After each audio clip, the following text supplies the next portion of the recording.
544 Port Podcast. We're your hosts. I'm Bill Isber. I'm Justin Liebertor. He's the 5 to my 44.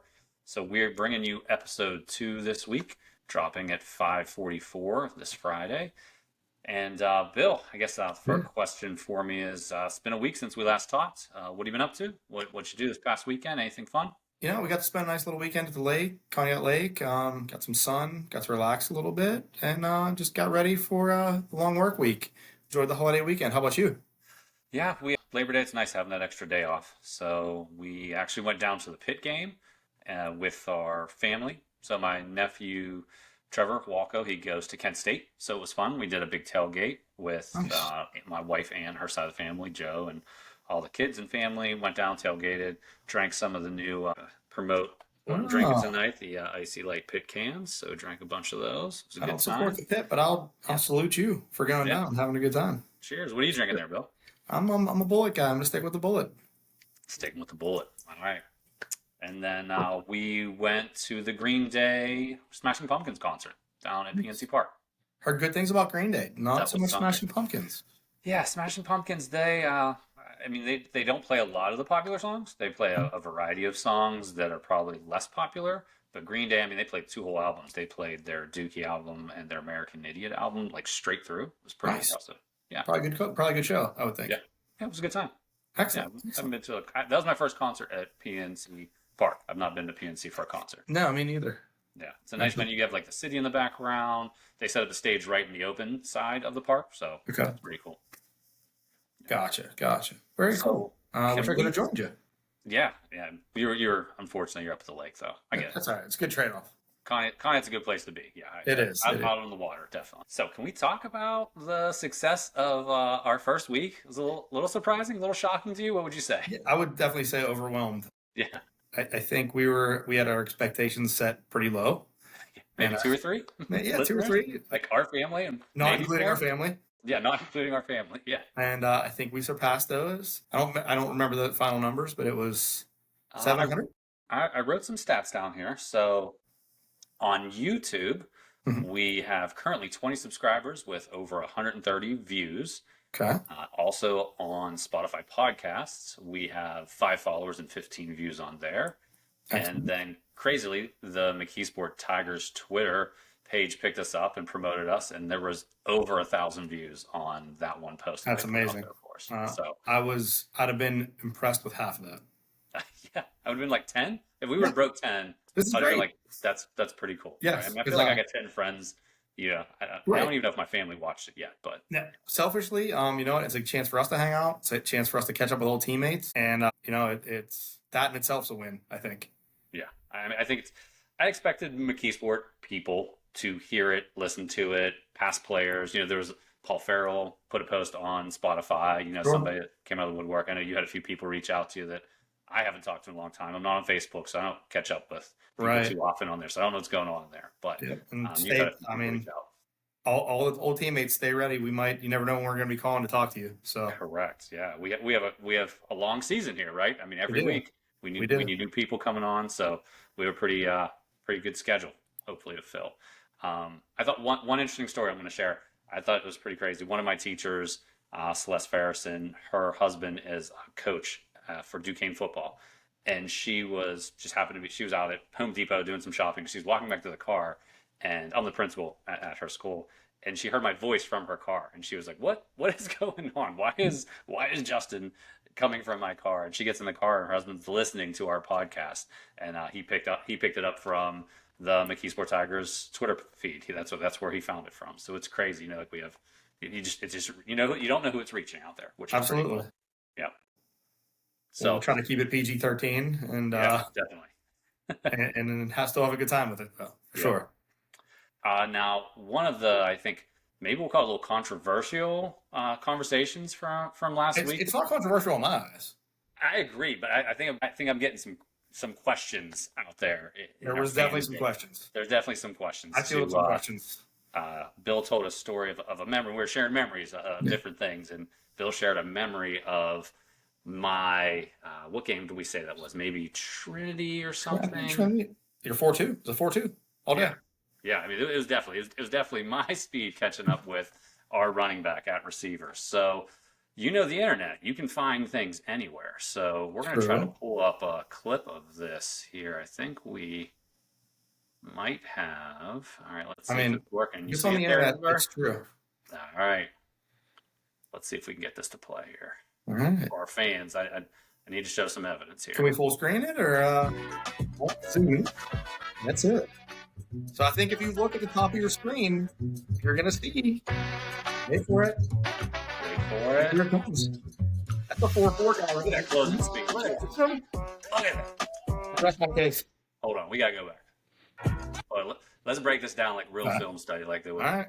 So first thing we got to point out, I feel like, is here's me up here. Yeah. I mean, you don't Nobody's have on me, just like to point out, nobody's watching me. Wide open down here. But I'm looking this way. You know, nobody watching me. I mean, we talked about that a little bit, but literally, I think this was the guy that was supposed to be on me, and they all just rushed the line because they know we're not going to pass. Again, I'm scared. I'm scared to audible. I don't want to lose my job. I'm going to pitch it to Drew. So we let it play. Do that. We got a great relationship. Great block by Glenn. Art blocks. Let me pause it. Here I am. No man's land. I think you're a good 5 yards behind him at this point. Yeah, right. Like he's here. Like I don't know. I'm not that far, right? Like I mean, if you look along that yardage. Yeah, I'm gonna give you 4 yards, maybe 4. Yeah. Right. Look, now I'm pretty far. I mean, you're not running full speed yet. But I see these guys gonna catch him, so I feel like I sprint as hard as I can to try to drive him back. See that 30? Yeah. See, definitely. I mean, I feel like if I didn't catch up, he might not have made it in the end. I don't think he scores there if you don't run him down. You take the angle away from the defender. Hey, 4-2. Everything you're taught right there, right? That's right. Hey, block to the end of the play. 4-2. Yeah, I agree. I rest my case. I agree. I don't think there's any question now. It's on the internet. It has to be true. It's right. If you find it out there, it has to be true, right? Agreed. So I think we put that rumor to bed. Yeah, I think so. I think so. So the good thing we always look things up. Good thing we have that stuff here. Looks like we have a new guest joining us. All right. What's up, Jared? Hold on, let me clear this out of here. We were just watching Lebo run a 4-2. Never saw that, I have to admit. You have to rewatch the first part of this podcast after it drops, and then you'll be able to see the evidence there. We brought it up. But it has to be true. Let's at least give Jared his proper introduction. We have Jared Miller from our 1994 state championship team here. He was number 36 outside linebacker. So welcome to the show, Jared. We're happy to have you here. Thank you. Appreciate it. We also have another guest coming on soon, so we'll kind of hang here for a little bit while we're waiting for him. There he is. Look at that. Perfect timing. So our other guest tonight, what's going on, Josh? How are you? Can you hear us, Josh? I'm doing well. Yeah, I can hear you. Can you guys hear me? Yeah, we can hear you. I feel like you're joining us from Mission Control. Look at that. That's right. He came decorate. He knew I decorated a little for you guys. Excellent. Loving it. Yeah. So we got Josh Lefcowitz on with us here. He was number 78 defensive lineman for our championship team as well. So once again, we appreciate you guys taking some time tonight to hop on our podcast. Well, you scared Isber away. Look, I did that. He didn't like you being here, Josh. He doesn't like the limelight taken. Jared, you got to pull your camera down, bud. You look like you're one of the. What? I'm on my phone. What's the You look like a character from South Park. There you go. Is it on portrait? Can you turn it sideways maybe? See if it'll go landscape? I don't know.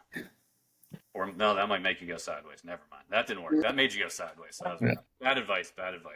I got a thin head. First time ever.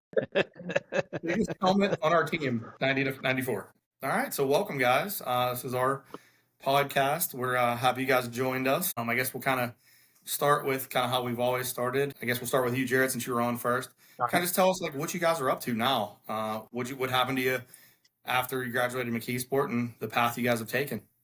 After I graduated from McKeesport, I went to IUP. I played 4 years up there, played football up there. Lost in a semifinal game by 1 point, was that close to playing for a national championship. But after that, I went to McKeesport, back when it was still North Hall, I was the in-school suspension teacher there with Ryan Sturgis. And then I went actually to South Allegheny for a year, taught 7th and 8th grade English at SA, and then came back to McKeesport.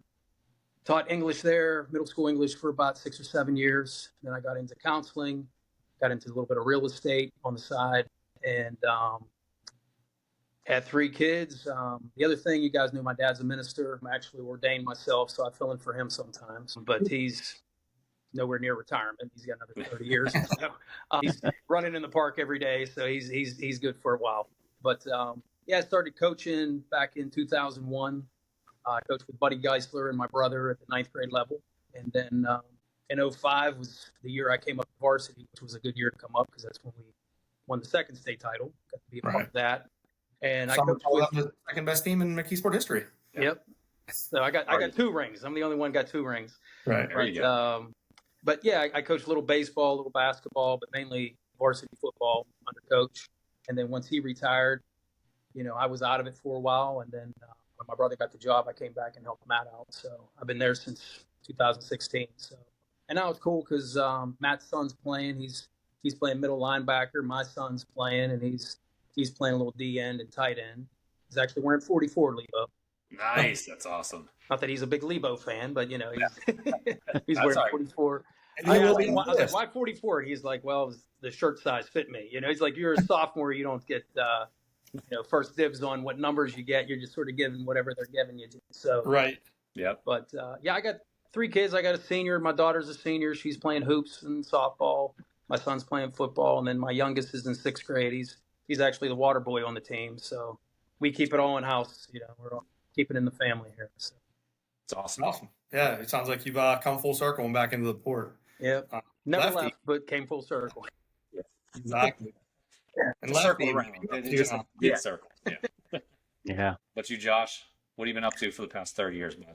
Yeah. So, like you guys, went to college. I went to Geneva after college for a whole 1 semester. I played football, realized it was not the place for me. I was ready to be done playing football. I was ready to be done playing football after our senior year of high school. I knew literally when the game ended, I think Plum was our last game, I knew I was done and started getting recruited and was like, well, if those guys think I should play, then I guess I should play. Showed up at camp, in August and was like, what the heck am I doing here? This is, I'm not prepared or interested in being here. So after that, transferred up to Clarion, actually roomed with Isber here, and then played rugby at Clarion, graduated with an accounting degree, started at a regional accounting firm in Pittsburgh, work-wise, like right out of school, was there for really 17 years. That firm sold, and then about almost 7 years ago now, I left that firm and where I'm at now. So I'm a partner at a accounting firm called Conic Company. I lead our evaluation and litigation support practice, which is like consulting work. Married my high school girlfriend, Jen Miller, Jared's cousin. Everybody here knows Jen Brown. For those listening that may not know, He's gonna love that. Yeah, exactly. We talk about that still every once in a while. Live in White Oak. So out of school, we came back. We bought a house in McKeesport, got married, actually go to Jared's dad's church as well, and moved. We were in McKeesport for a couple years, moved into White Oak, have been in White Oak for, whatever, the last 20 years or so. 5 kids. Oldest is 16. He's a sophomore as well, plays on the football team. Starts on the JV offensive line as a center, kind of plays center and guard right now.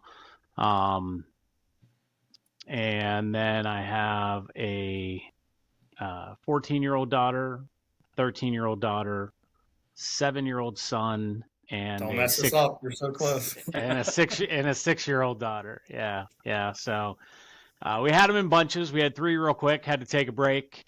And then had a 4th on purpose, and then had a 5th not on purpose.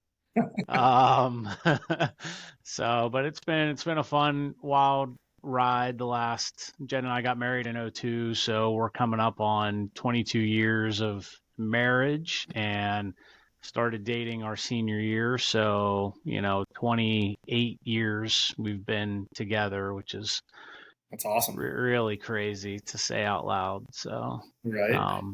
But all good stuff. Excellent. Well, thanks for joining us. I know we have some questions for you guys. Cool. So, Bill, I'm liking the vintage basketball shirt there you got. You know what? I wanted to wear the shirt Lebo made, and I grabbed the wrong one. Yeah, it's like a knockoff one. It says McKeesport. Let's focus on the McKeesport. One that he thought it was, but yes. Yeah. All right. So my first question with you guys, working with the team currently. So just we obviously continue to follow the team year after year. I feel like this is the first time in a long time the Port's starting out 0-2. Like just two tough games just coming out. Tough loss against Peters last week. So you guys have TJ. It's a heated rivalry, the past few years. Right. Working in TJ, I get it from both ends. Working in TJ.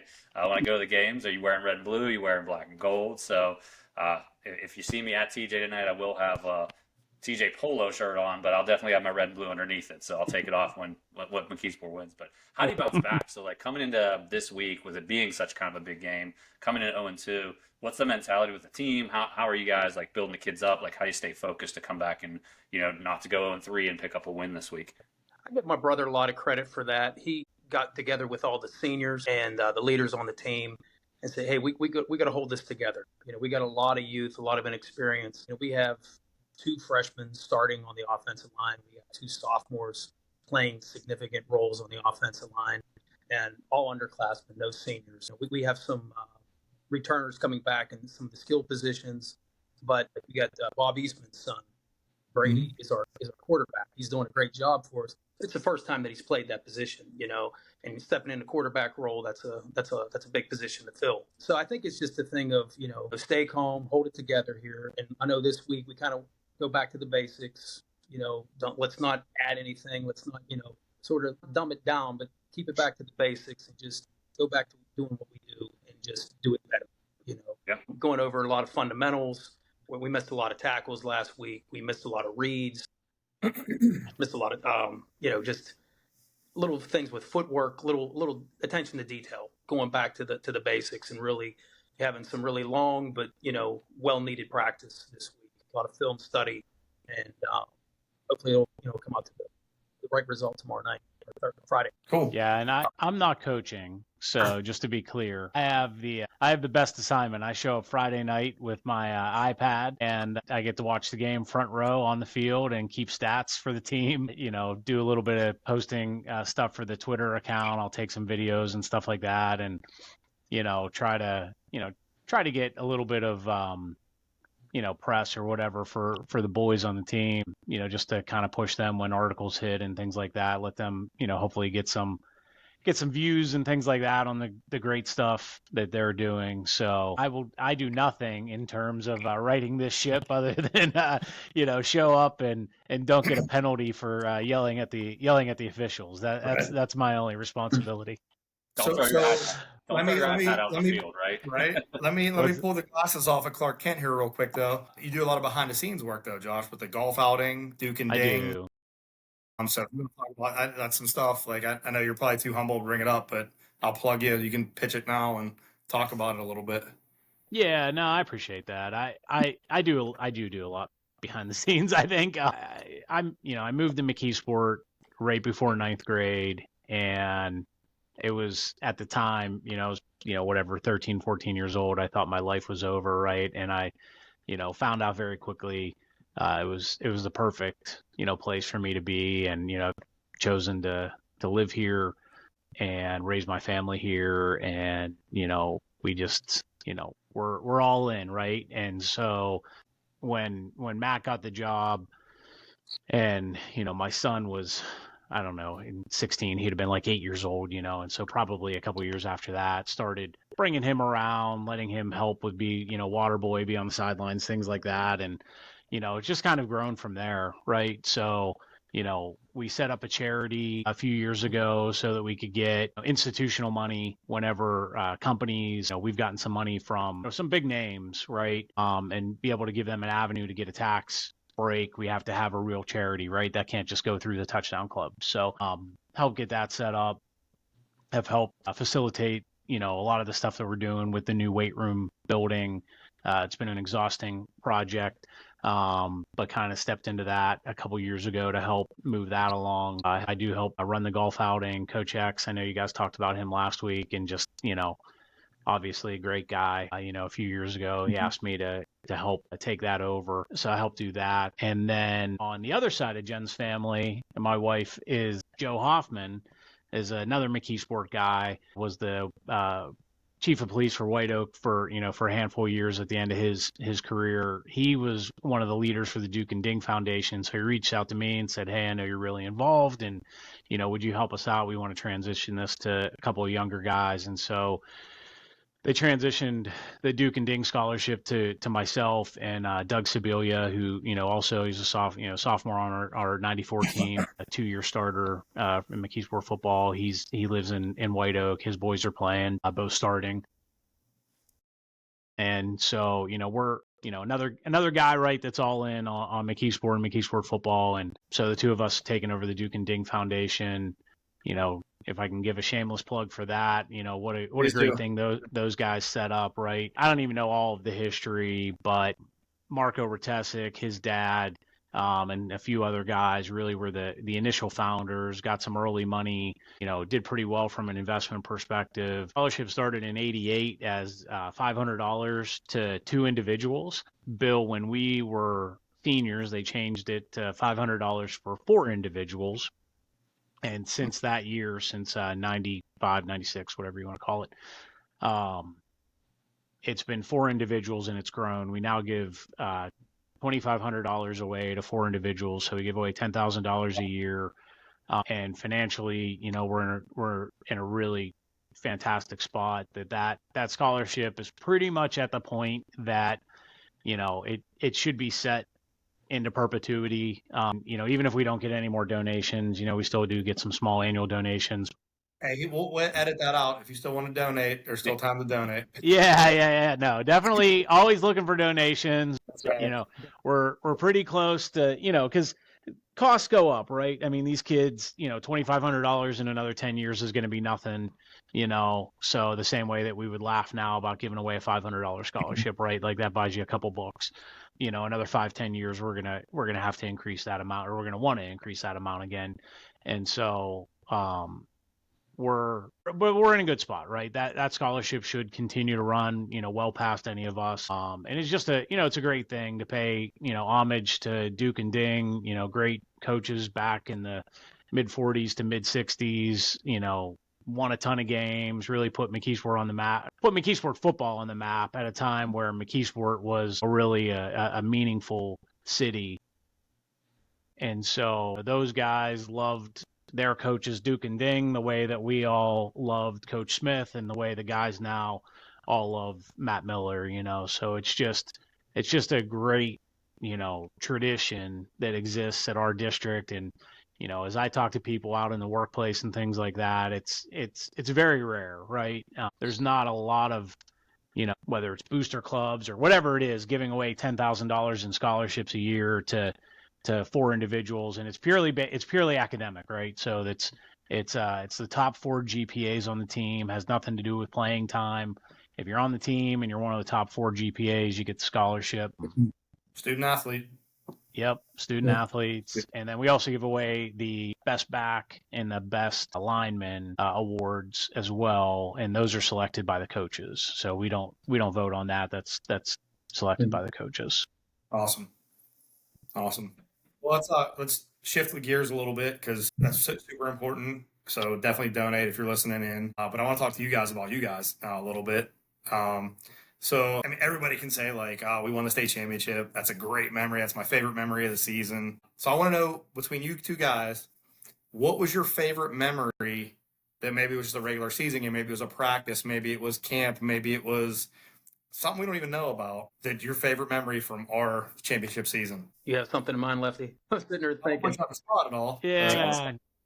No, I mean, I've got a couple things, so I'll give two, and then you can edit one out if you want. Or so, as I was saying before, right? I moved to McKeesport right before ninth grade. I grew up in Baldwin Whitehall School District.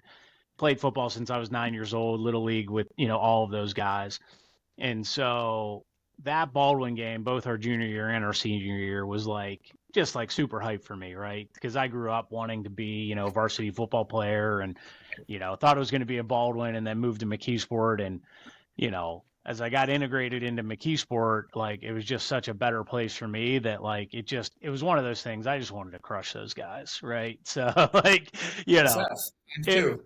What's that? Success times two. That's right. So that game is one that sticks out for me as just a lasting memory, right? Is just because that I had that sort of internal rivalry against those guys. Nobody else could give a crap about that. That was just me, And then the other one, big game, state semifinals. Obviously, big game. I got to win that to get to the championship, right? And much a defensive game. We won, 7-6, and I don't know what happened that game. Their offensive line, I think, was pretty good. I'm guessing they were focused on our linebackers and said, these three defensive linemen, we'll let them make plays all day. We think we can handle that. Our backs can handle those guys, and we're going to go block these, all-state, all-American linebackers. And myself, Mark Steele and Tom Knight were named as the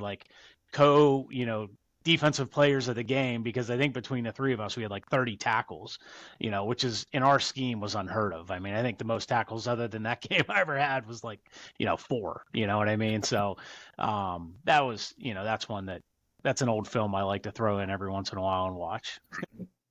So I'm gonna build you up real quick before I get to Jared. Mm-hmm. And I know that's gonna be my opportunity. This is my gift to you, Josh. This is my soft. Ready? Okay. This is Bill's favorite. Yes, including the state championship.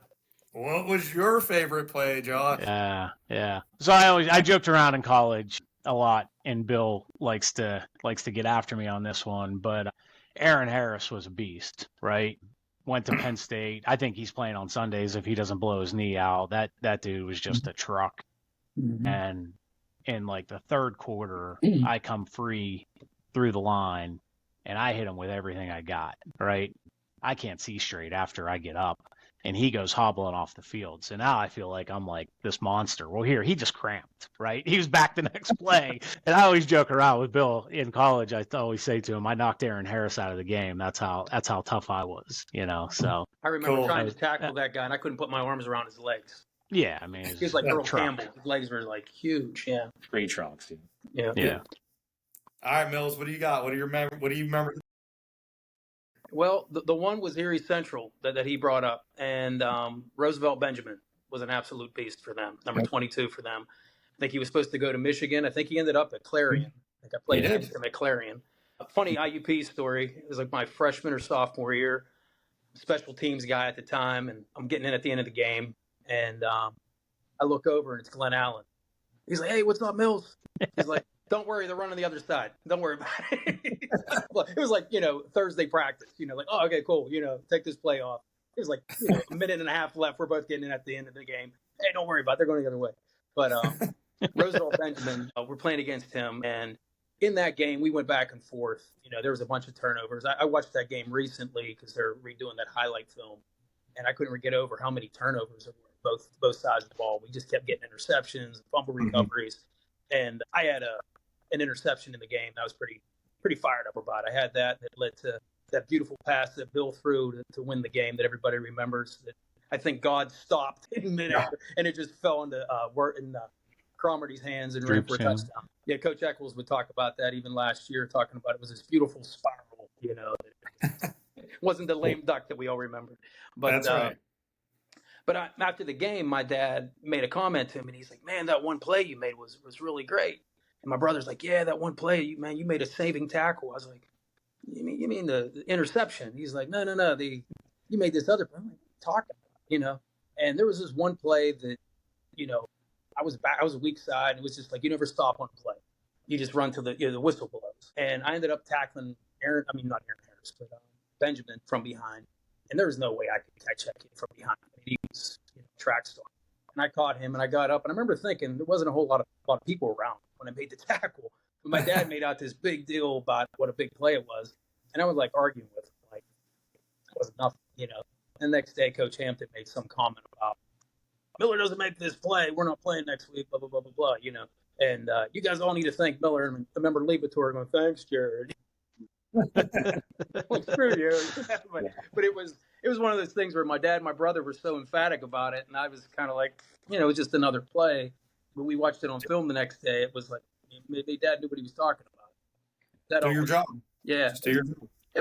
It's do your job, but it's never stop. We do that even today where we do it's a double clap thing where it's like someone makes a play, but everybody, the entire defense has to get over there. So if it's a deep pass into the end zone, that defensive end who's stuck in wind has to sprint all the way to the end zone until everybody gets there, and then they clap. And you never quit on a play, because you never know what's going to happen.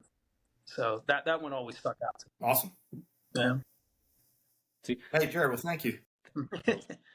Yeah. Like that Yeah. play Thanks, where Jared. That's all right. I didn't see you then. Thank you now. That's that play where I tracked down Drew because I didn't stop until That's the right. whistle. That's right. 4-2. So I caught up with him. That was in the 4-2. Trinity game.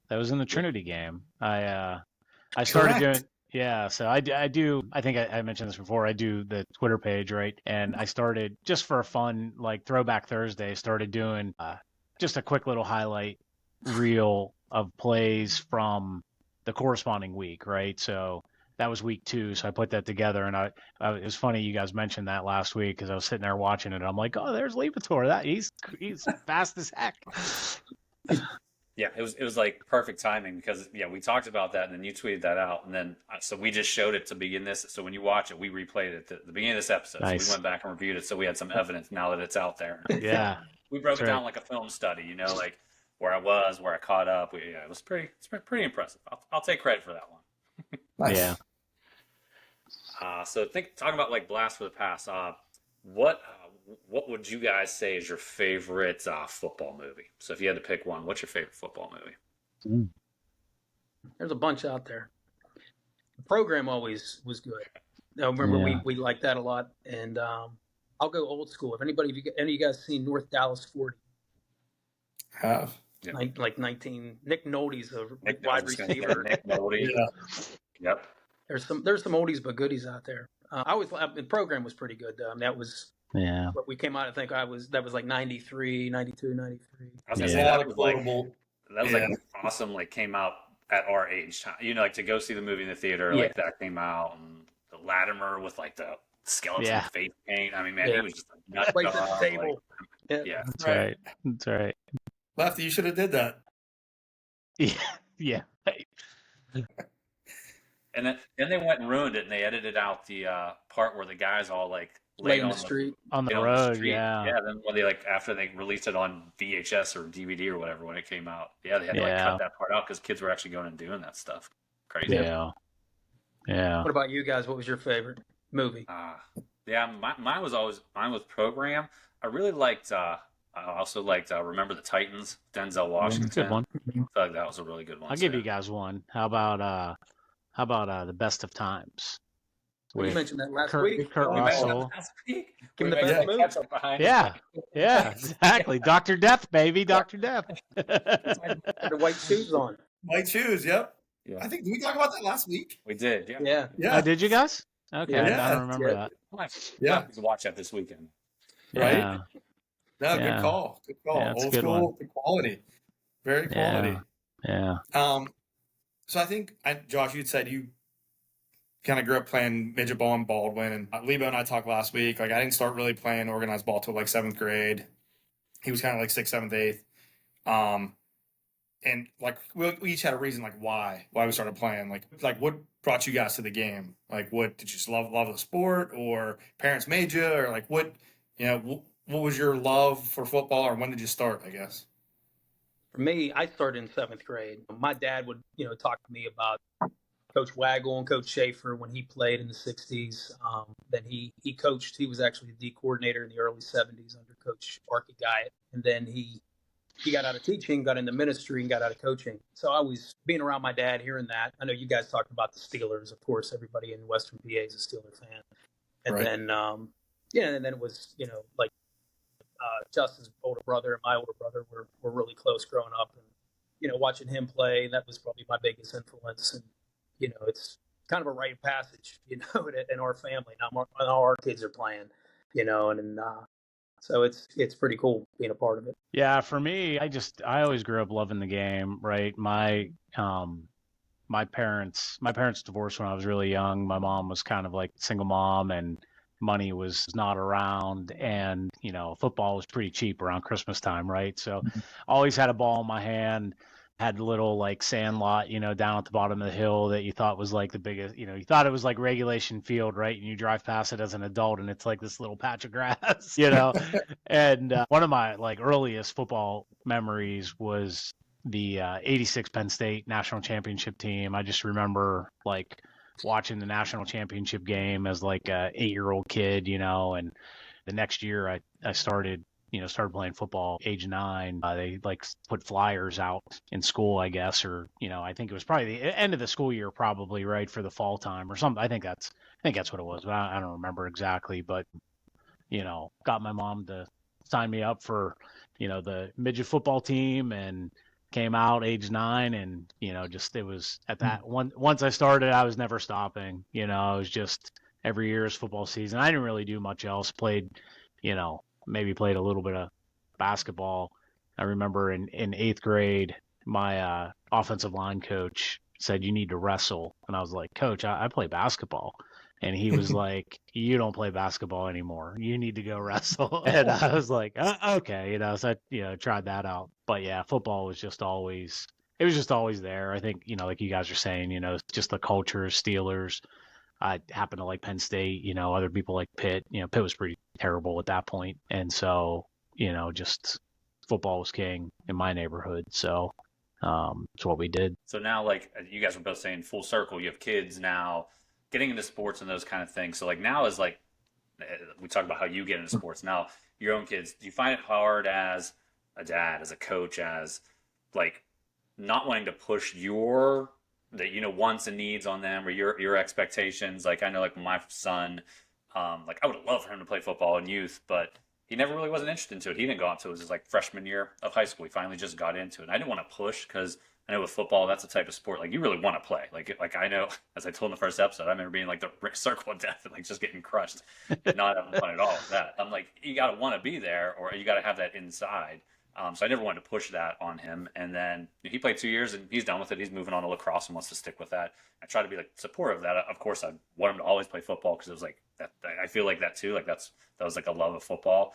How do you balance that, like as a dad, as a parent with your kids? Do you see that struggle of like wanting to like push them, or just lay back and let them make their choices? How do you guys make those decisions? Especially Billy's got a young one coming up, so we got to give him some good advice. Yeah, I'll take all the advice I can get. Yeah, I'll go first. That's fine. Because of my own experience, right, it was sort of out of the question until Jeremiah started the last year that he was eligible for Little Tigers. He would have been in 7th grade. He would have been 7th grade. And so I had him play Little Tigers instead of 7th grade, because just the volume. The Little Tigers were, it's crazy. I don't know how crazy it was back then, but it was 6 days a week, and for like 10 weeks. Okay. And middle school, it's like they barely have a place to practice. They practice 2 days a week, and they play like 6 games. You know what I mean? So I had him play Little Tigers. I didn't want him to start until he was at it, teenage years. And I've always said, rightly or wrongly, we can debate, what's right and wrong, but my sons are playing football. They don't have a choice. It's life in a microcosm, right? And all sports are to a degree, but football is just you just learn so many things. You learn the teamwork aspect. You learn how to deal with getting punched in the face and having to respond to that. You learn how to pick yourself up. You learn how to like push yourself to the extremes that you have to from a conditioning perspective, the mental strength and physical strength, all of those things. It's just it's a proving ground, right? That we all went through, and we're all better because of it. And better men, better husbands, better fathers because of it. And so again, right or wrong, it wasn't even a choice. It wasn't a, hey, do you want to do this? It was, you're gonna do this. And he's already learned a lot. He's had to get a lot tougher. He's had to get a lot stronger. He's had to respond to kids that are faster than him, stronger than him. I mean, it's still McKeesport, right? We might not be the biggest dog, in the kennel, but we're going to come out and fight you every week. And that's the way these kids grow up. And he's had to learn how to, succeed in that environment, right? And so I don't know. It's just, for me, it was something that was almost a requirement. Right. And like, you're going to do this because it's what's best for you, right? It's not a matter of like, it's not me trying to relive glory days. I tell them all the time. I said, whether you're successful or not, whether you play a snap isn't what I care about. What I care about is you going out there and being the toughest person you can be, being the strongest person you could be, and learning that through this game, because it's one of the few areas in life that you still do literally get punched in the face, and have to respond to that. And so that's what happens at the Lefkowitz house these days. Just not punched in the face by the coaches anymore, right? Like, I don't know. I mean, you got some old. You still got Coach Starry in there, Yeah. So there's some old blood in there that still is, from the got old a little guard. fire to them, yeah. And Matt'll take care of things the way that he needs to take care of them. Whether it's Jared and I were joking around the other day. I don't know if you remember this, Levator, but when we were sophomores, it was some random practice, right? It's Tuesday, Wednesday practice, whatever it is. And I'm standing behind 4 people, because we had 80 guys on the team back in those days, right? And you look over at me and you're like, Lefty, Coach Smith wants you. And I was like, whatever, Levator, shut up. Like, I'm a sophomore. He does not want me, And he's like, or you were like, no, I'm serious. He wants you. And finally, it's like the third time. He's like, Lefkowitz, get out here, And I'm like, man. So I come like walking out sheepishly, grabs me by the face mask, forearm to the chest, head slap, across the helmet. And then is like, now get in there, And I'm like, my helmet's on sideways, coach. Like, what are you talking about? So, but yeah, so I think those days are gone, but, It's a little hands-on. I think, yeah. Matt has permission from the Sebelias and from the Lefkowitzes and obviously his brother but it never gets like that anymore. It's never that violent, but, we're still going to be a physical team. As far as getting my kids involved, I think I kind of did what my dad did with me is, I would talk about it. They would see me watching it, seeing that I was into it. I'm throwing the ball to them. We're watching the Steelers. We're watching the Tiger games. I'm able to, being a coach, I have access that not all of you guys have, but taking them around to the weight room, seeing them lifting weights, seeing them at practice, doing those things, they start to catch the bug a little bit, and, it's just being with dad, and it's having that father-son relationship. But I think, to me, I knew this was something that was important to my dad, so that it became important to me. I saw my brother do it, so I wanted to do it. So it was just that, having that out in front of me, and it's something that, by the time I'm in middle school, I can't wait to play under the lights. I can't wait to play under the big guys. And, once you get to be the big guy, man, this is what it's all about, And so I think just kind of putting that bug into them when they're young and letting them be around it a little bit. And Bill, you used to talk about your dad taking you to practice, and, that rubs off on you. That's something that you remember. It's one of those things where, you're a part of something. You find out, I think, as a kid, you want to be more and more part of it as much as you can. So I think it's just something gradual. I never said, you're going to do this no matter what. But once you made a decision to do it, hey, I expect you to give it everything you have. You know, you're not just going to go through the motions, because if you do, that's when you're going to get hurt. In this game, you got to give it everything you have all the time. That's usually how you stay injury free. So yeah, it's kind of funny to Jared's point. My 7-year-old just started bringing him to like pregame, right? So Saturday helping out with the water, and then on Fridays coming in pregame, and then when the game starts, he'll go up into the stands. And I usually post on Twitter every week. We do one-on-ones before games, right? And it's funny. Some of the opponents that we play, I mean, they're looking at us like, "What is going on?" These guys are animals.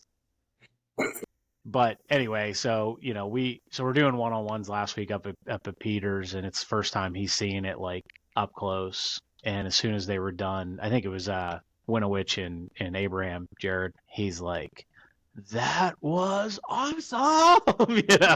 So like he's 7 years old, you know what I mean? It's just once they, like Jared was saying, once they see it, they get that bug that they're like, I want to do this, when I grow up, Right. Awesome. So we've been all over the sports. We all grew up in McKeesport. So I want to throw it to you guys. What's a McKeesport memory for you? What's one, like, doesn't have to be a football memory, doesn't have to be a basketball memory, doesn't have to be teamwork, just something about the community maybe that you guys remember or you're fond of or proud of, or I think anything like some of the stuff you guys brought up last week, where you felt like you could talk to anybody, you could fit in any group. I think that I didn't realize when I went to college how different it was. Everybody sort of associated with people just like them, where I felt like I could be in this clique, that clique, wherever I wanted to be. And I think that's a pretty unique thing that we have in McKeesport. There's a lot of kids where they don't know how to, I know, like, example, I went to Eaton Park with my daughter, and there's a woman in there, really, really nice older lady, but she's got some mental disabilities. And she comes in and, she starts to talk to you like we're best friends. Never saw them. I've seen her down there, but I don't know this woman, And my daughter's like, "Hey, how you doing?" And have a good breakfast, and we keep talking. You know how to interact with people, like somebody else does that. What's this person talking? You get freaked out by it. Where you know how to talk to that person. You don't talk too much because she's going to have breakfast with you. But at the same time, you're not like freaked out by it either. And it's like, you can go in and have a conversation, with anybody from anywhere and sort of know how to handle yourself.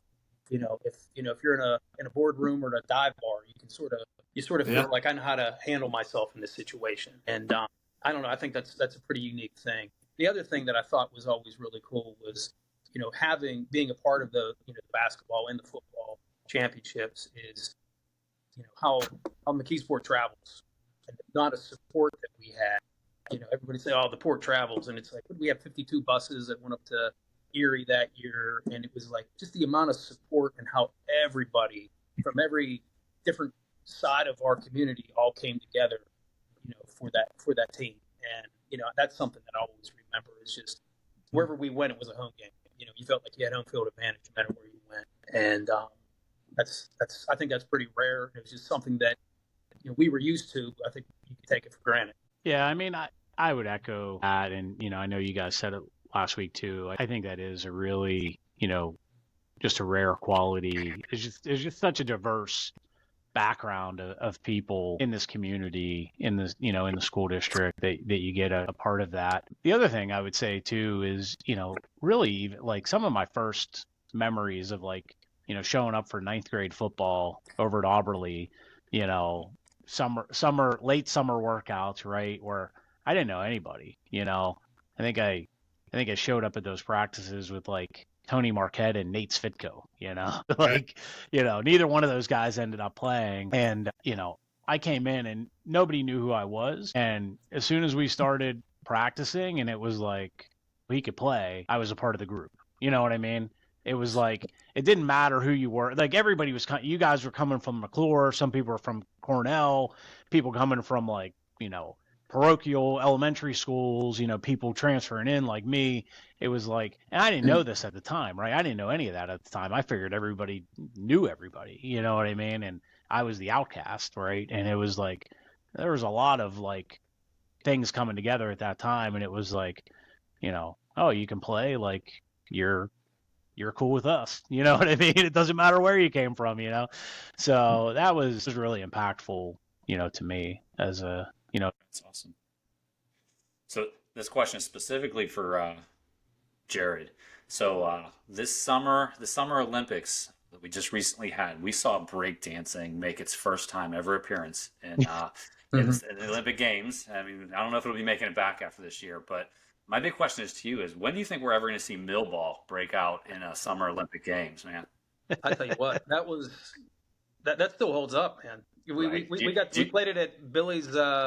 Was it your 8th grade birthday, maybe? Yeah, down at the Athletic Association. Yeah, I think it was like 2:00 in the morning, and we're tired of hooping. Wiffle ball kind of fell flat, so we moved the stage around and got a millball game going there. That was Do your kids know about millball? Like, does your family play millball? Does your kids know millball? Like, is that still a tradition or no? Is that gone? I don't know if we've ever actually played. I think we played it up at the pool once or twice over that little pavilion. But yeah, we never really kept it going. Well, my grandmother got remarried and sold the house, so the court's gone. The court is gone. Yeah. I drove by that one time. I'm like, that's millball, Yeah. So it's gone. So, but yeah, we could definitely. It's got to be better than the breakdancing. That was pretty bad. Right. Yeah. For our listeners that don't know, give us a quick recap. How you play millball? What's the point? Explain it real quick. Oh, geez. We had to have something that divided both teams. Yeah. We used the garage. And we threw the ball over the garage to the other team. And basically it was like free for all. Like if you play free for all in football, you could throw the ball forward, backwards, bounce it, whatever. And we play 2-hand tab, or if you could intercept it, then you go to offense to defense. And then there was a base. And you just, however you could get to that base, throw the ball, catch it on base. I guess that's the best way of explaining it. Yeah, that was awesome. So fun. I remember it. But yeah, we'd thrown it off the wall. We're doing all types. So we took a little palm ball basketball. If someone's out there listening, they're going to make $1 million off it. Right. We're going to see like a league on ESPN, the Ocho, right? Nice. This is copyrighted. Yeah. Can't feel it. Good times. Yes, definitely remember playing that, and a lot of good times at your Graham's house and playing some millball. Yeah. So I know we're getting close to the end, but before we kind of wrap up and do all that little talk, do you guys have a Frank Conic story? And if you do, could you share it with us at this? I remember, there's a lot of Frank Conic stories. Yes. The one I remember, I don't remember, it was the middle of the season. I remember being a little cold outside, and I was running second team linebacker. I was backing up Marco and Brandon, and he wasn't happy with how the defense was playing, Frank. And he's back. He decides that, the offense is getting through the line, and he's going to play safety and just hit anybody that gets through the line. So he tells me, you play that side, I play this side. So I'm playing safety because Frank told me. you were going to listen to Frank. I think it was like Damian Simmons ran through and I leveled him. And he's like, what the heck are you doing? Frank told me to. and he was like, I get it. I was like, I'm going to listen to Frank too. But talk about a guy that was just a man among boys. I remember I played quarterback for about a week and a half my sophomore year. And then I was strictly defense the rest of my life at McKeesport. But I remember running scout team, and the ball would literally hit your hands, and you already have two hands on you, ready to sack. And I just remember he was just like half the time they'd make him take plays off, he'd just be sitting there playing in the dirt because run the opposing team's offense because he would just dominate. So, but yeah, he's definitely a special player. Anything from you left?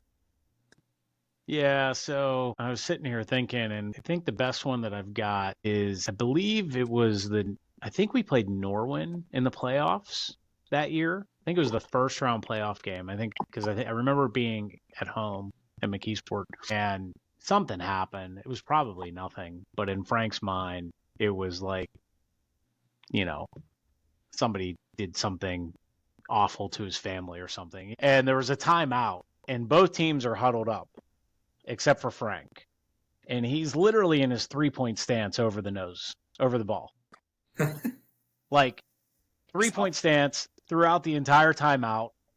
Both teams go to huddle. He's in his 3-point stance the entire time. And like, it's like a minute and a half later, they finally come up and line up to run the play. And he's still in his 3-point stance. And as soon as the ball snaps, he absolutely destroys everybody. Like Jared said, like it was scout team, tackles the quarterback instantaneously. And, you guys said, what a classic McKeesport freak athlete, right? Right. I mean, I think the guy did I remember, I have it in the back of my head, I don't even know, I think this is true. He like did track, for fun as a senior, and like either won the WPIALs in javelin or went to WPIAL championships in some event. I don't remember what it was, but like it was like, this takes like work. There's technique here. He just went out and, I'm going to go throw this stupid stick. Yeah, right. Yeah. Like it's a dumb everybody else. Right, exactly. Yeah. So yeah, just a crazy athlete. Yeah. Yes. I think we've had a lot of those in McKeesport in history. So I mean, I think we've all played with a couple. So pretty impressive. Yep. So as we wrap up, just also want to promote. I think the team is doing something for. Team was it October 4th? Yep. Doing kind of like a get together after the game. We're at the game. You guys want to tell us a little bit about that? Promote that a little bit. Yeah, on October 4th, it'll be against West Mifflin. It'll be the homecoming game. I forget what year was it they renamed the field after coach? Is it 15 maybe? 14 that or 15, right. Somewhere like that.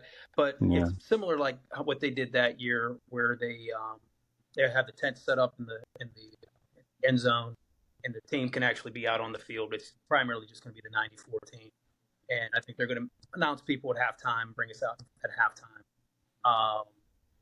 But afterwards, I was talking to Mayor Shrepko, Mike Shrepko. He got with Crow's Nest, which is a new little club they have, a restaurant / bar down on the water there. It's supposed to be really nice there. And they're going to have food and drinks down there, and then a cash bar.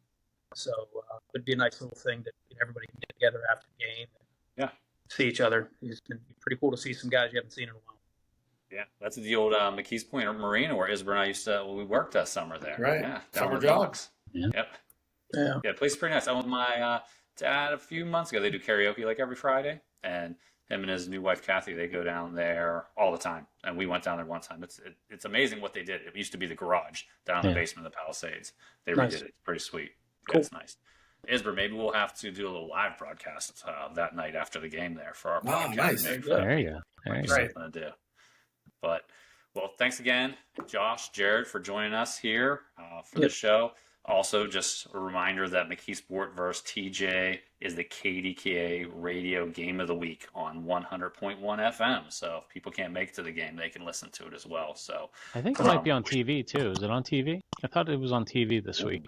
Maybe it'll be on TV. Maybe on like the 22 to the point or something like that. Isn't that the one that has game? Like that, I think it might be on there. I could be wrong. Well, I'll look for you guys there tonight, Josh. I'll look for you with your iPad, Jared, on the sidelines, and I'm up in the box with Coach Tom. Man, they got me up in the.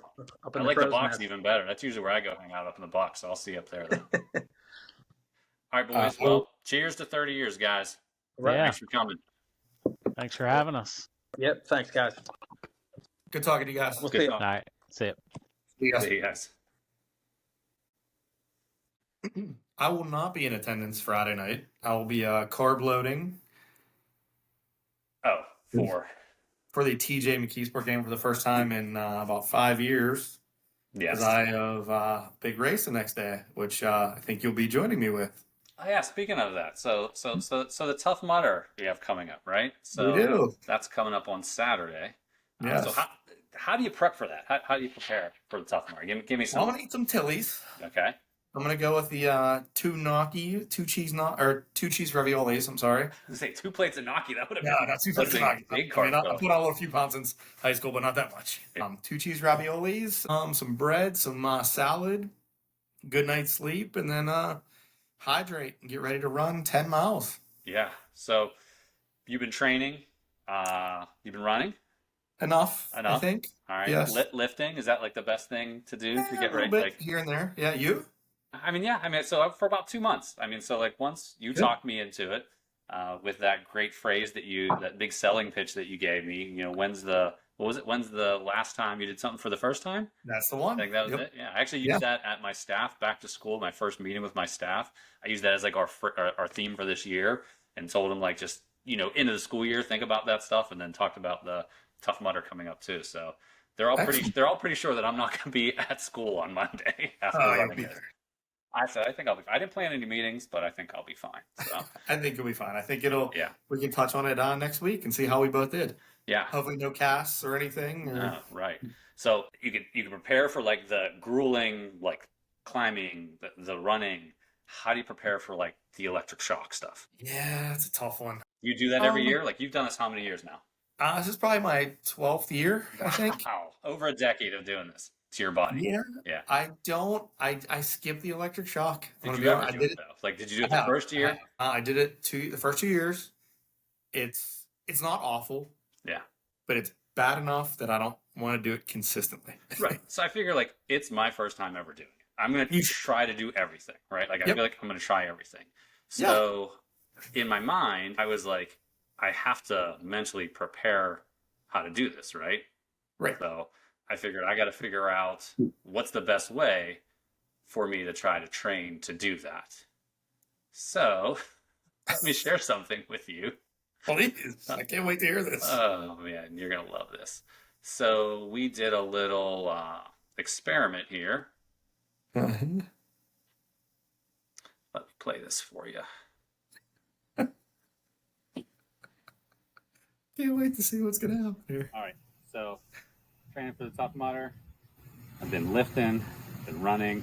The last thing to train for, I guess, is the electric shock. So this one's for you. I don't want to let my teammate down. I got our dog collar on. Let's see how this goes. I'm nervous. Dog collar on.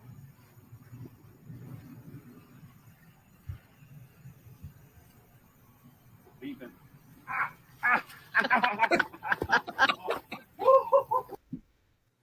Yeah, that was it, man. I did that for the team. Right there. I take one for the team right there. Tried it out. Awesome.